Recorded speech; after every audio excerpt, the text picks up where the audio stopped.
nós voltamos agora com uma edição especial do Interativo para falar especificamente sobre o exercício do plano de emergência da Central Nuclear de Angra dos Reis. Bom, agora eu queria falar com você especificamente, Paulo. Na verdade, a gente podia fazer pergunta para você e depois a gente vai passando a bola para o resto das pessoas para elas irem complementando. Caso ocorra um evento não usual na usina, e isso, como aconteceu em Fukushima, teve um primeiro momento, um problema lá foi identificado, depois os reatores foram aquecendo. Se acontecer um evento desse tipo em Angra, nas usinas Angra 1 ou Angra 2, e aí haja vazamento de radiação ou qualquer coisa do tipo, qual o procedimento que a eletronuclear deve tomar? Desde o início até o fim, isso desde o momento de você evacuar uma área até começar a fazer a evacuação da população. Ok. A usina, ela possui vários sistemas, né? Com equipamentos e tal. Quando esse sistema tem uma função de segurança, ele, por projeto, ele já é no mínimo duplicado. Então, você precisa levar um fluido de um lugar para o outro, você, em vez de ter um sistema, você tem dois. Isso é uma das coisas básicas do projeto de uma usina como a nossa, que é a redundância. Existem várias classes de emergência. A usina ela é toda monitorada, todos os parâmetros são monitorados, pressão, nível, temperatura, todos os sinais vão para a sala de controle, para indicadores, para registradores, para sistemas de proteção e sistemas de controle.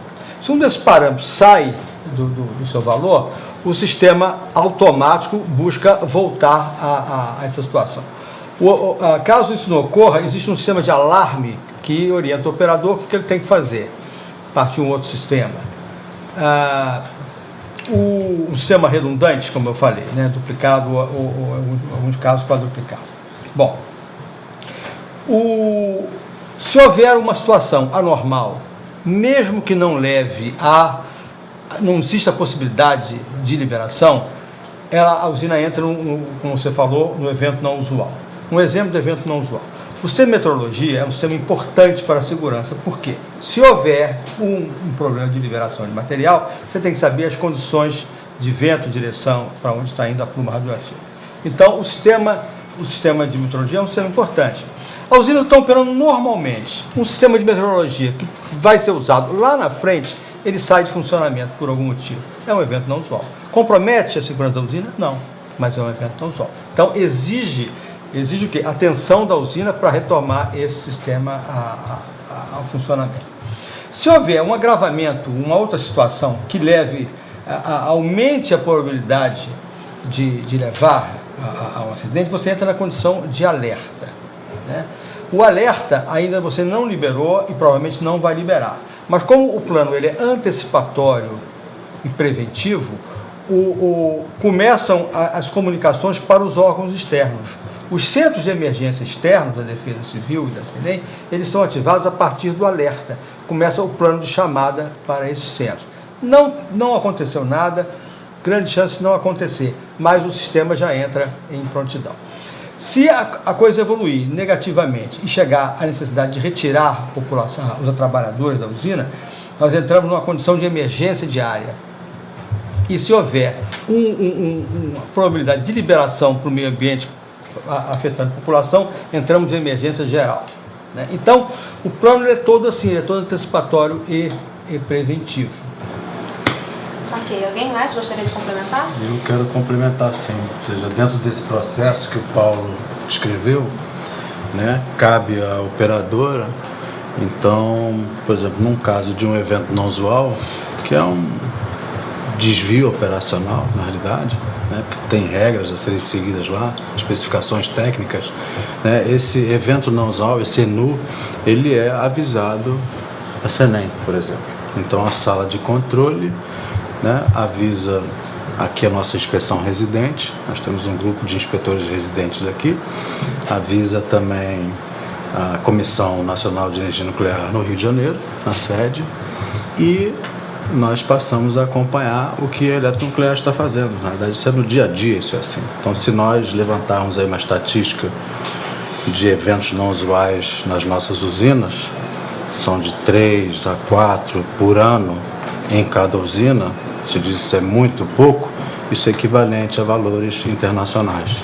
Então, as usinas trabalham com dados similares aos que nós conhecemos de usinas no mundo, né? Quando você falou em Fukushima, o que aconteceu em Fukushima não pode acontecer em Angra dos Reis.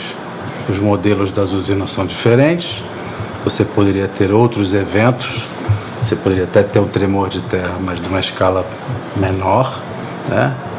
Para o qual a usina foi construída, né? Ela aguenta esse tremor. Quando você fala num tsunami, nós não temos esse tipo de onda dessa magnitude aqui, né, no Brasil, com a questão da Bahia, de Paraty, de Angra dos Reis, enfim.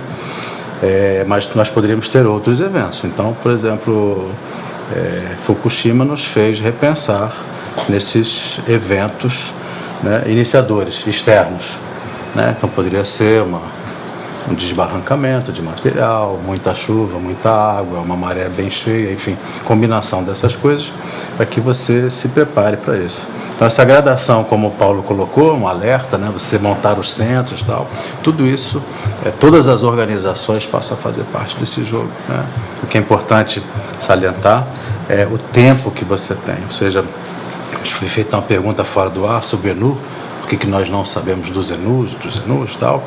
É porque o ENU, como ele falou, pode ser a perda de dados meteorológicos, poderia ser um incêndio industrial, como já aconteceu em Angra 2, um gerador externo, que foi mostrado por todos aqui, né? Então nós olhamos, era um incidente industrial, não afeta em nada a questão manter confinado material nuclear, na realidade é isso. É um ENU, né? Assusta as pessoas quando você vê lambendo um gerador daqueles, né? Então essa classe ela é uma prática internacional. O Brasil segue as práticas internacionais, né? E eu acho que as comunicações são feitas em diversos níveis, né? Então você pode inverter a pirâmide, né? Então quando a população não sabe do ENU, é porque de fato é um ENU. Quando você vai com alerta, mais partícipes já têm essa informação. Já estão todos aqui na realidade, né? Nessa mesa aqui e outros que a gente não está vendo, né? Então, se você vai degradando, né, a situação na planta, cada um tem a sua função e a função da usina é conseguir fazer o desligamento seguro. É isso que ela procura fazer só o tempo inteiro, né? Então falamos aqui em liberação controlada de material radioativo, né? Não controlada, né? Então isso aí tudo já no caso de uma emergência geral, por exemplo, mas você deveria ter antecipadamente retirado a população, né? Então no fundo isso não acontece com essa dinâmica que a população acha, ou seja, falamos aqui antes em off, então não, a usina nuclear não é uma bomba, né? Então se você tem o ENU, você não tem, impossível você ter uma explosão 5 minutos depois, né, que traria pânico à população. É uma situação de degradação contínua, se a empresa operadora não fizer nada contra isso, né? Obrigada. Renata, só complementando o que o Alexandre falou, o município recebe da operadora, através de fax, o ENU, a secretaria nós recebemos também, a Câmara de Vereadores recebe também, então é bom informar isso, né? O Legislativo recebe. É um acordo colocado na internet. E no site da empresa é colocado. E é uma preocupação, aí você fala sempre, uma população não sabe do ENU. Eu acho que nesse momento ela não tem nem que saber. Porque antes em off, quem estava falando, da falta de informação à população. Se ele não sabe, ainda falta essa informação maciça mesmo, 100%, eles falar um ENU para ele vão dizer que a usina está com algum problema. Então acho que a gente tem que atacar sim, e a gente está trabalhando em cima disso, é melhorar as informações a quem tem que receber. Porque tem aquela pessoa que recebe a informação porque quer receber a informação.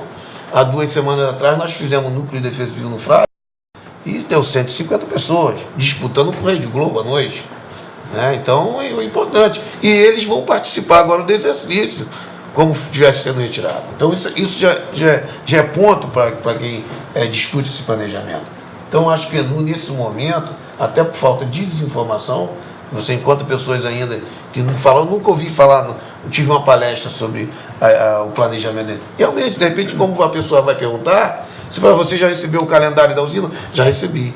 Você já ouviu uma palestra, alguma capacitação de não.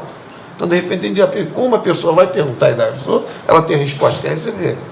Então, eu acho que ainda falta muito isso, sim. Não é momento da população estar tendo receber o ENU, porque pode confundir a cabeça das pessoas assim. Agora, quando eles tiverem esse esclarecimento, com palestra nas escolas, em toda a comunidade, saber o que é um NU, essas coisas, aí sim eu acho que é momento sim da gente poder estar botando para a imprensa e para o público que a usina está um ENU. Agora, Lucas,